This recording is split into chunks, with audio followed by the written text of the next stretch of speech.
Daniel Jones versus Carolina in that overseas game in the morning, and Baker Mayfield versus the San Francisco 49ers. I know that you were telling me I got to talk a lot today, but I need you to go first because I need you to go first.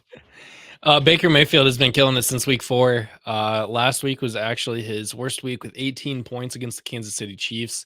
Which, if you turn your nose at that's legitimately crazy. He is QB2 on the season, which is hard to think about for the entire season. He is QB2. Uh, Daniel Jones. We just talked about how the Commanders' defense is pretty good. And he played Washington and lit it up. He got a rushing touchdown and 2 passing touchdowns, only 174 yards. So he's not really airing it out. He's not getting a ton of passing. He only had 26 attempts, but he's getting involved in that rushing game, which has always been Daniel Jones's strong suit.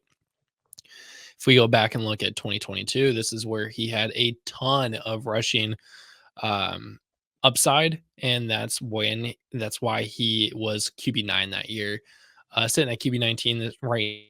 I would expect Brian Daboll to look at that blueprint and go, why are we not rushing with Daniel Jones more? They are fairly efficient with that. They barely lost against the Commanders, honestly.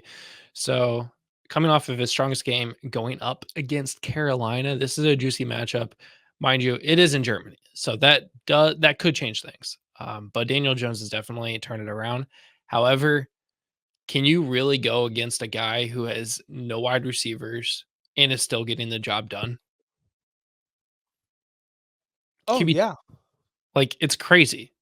He's yeah, still scoring. He's still yeah, balling. yeah, He's slinging the ball 45, 50 times a game. He's yeah, getting 30 completions a game. This dude is crazy. yeah. And honestly, like, I get the upside of Daniel Jones. Last week was his first rushing touchdown of the season, and he goes up against Carolina, but Baker Mayfield goes up against San Francisco. That's the tough part. This is really the tough part, is that obviously the obvious choice is go Baker Mayfield. But then you got to look at these two defenses. Carolina and San Francisco are not the same team. Carolina is starting to turn things around. Bryce Young is starting to get slightly better in their scoring. So this could be a high scoring game between the Giants and Panthers. I lean, can't believe I'm saying this. I'm going to lean Daniel Jones this week. Oh, good, good. I'm glad. I'm glad we can disagree on something because I thought you Okay, were good. for sure going to go Baker. I I'm did going too. Baker. I talked myself out of it. I'm going Baker, and it's pretty easy for me. Daniel Jones, I don't want to trust that guy. I do think they're going to lean heavily on Tyrone Tracy. I think that's going to be a rushing game.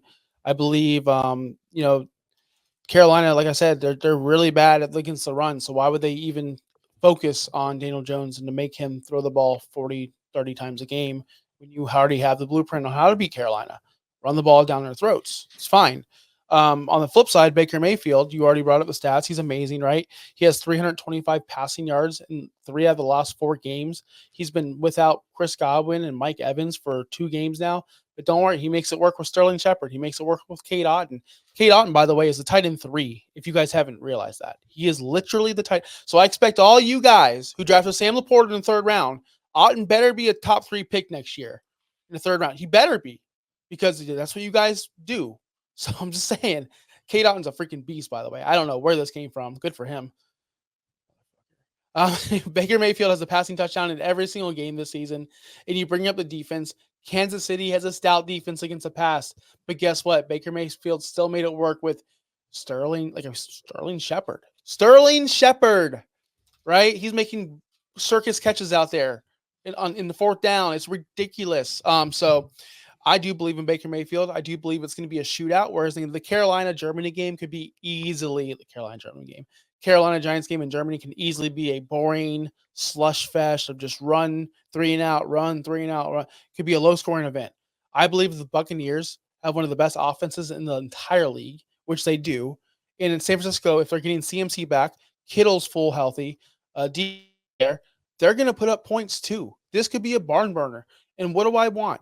Do I want my quarterback to be super efficient and throw for 172 yards and 1 touchdown? Or do I want him slinging the ball 40 to 50 times to try to come back and beat the San Francisco 49ers? That's what I want from my quarterback. I don't care if he wins the game.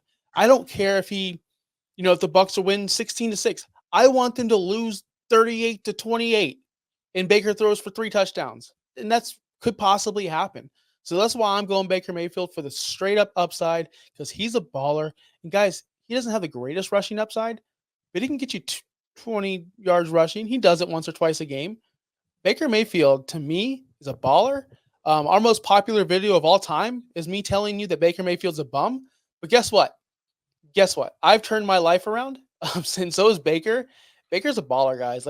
He's real deal. And I'm sorry I made that video last year. I'm sorry. He leads the league in passing touchdowns, 23.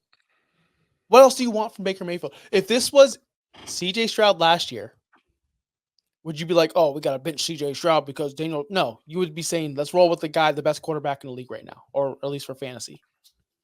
That's not Lamar because Lamar's on a different level. Yeah, no, I don't hate you for your reasons to pick Baker Mayfield. I'm going with the defensive side. I'm thinking of both sides. Niners only allowed 14 points against opposing quarterbacks, and they haven't had a good season at all this year. And the Giants are going up against the 4th worst defense in fantasy points allowed. So I'm just going with the upside of the defense of really, really sucking. So, And I'm just going with the better player.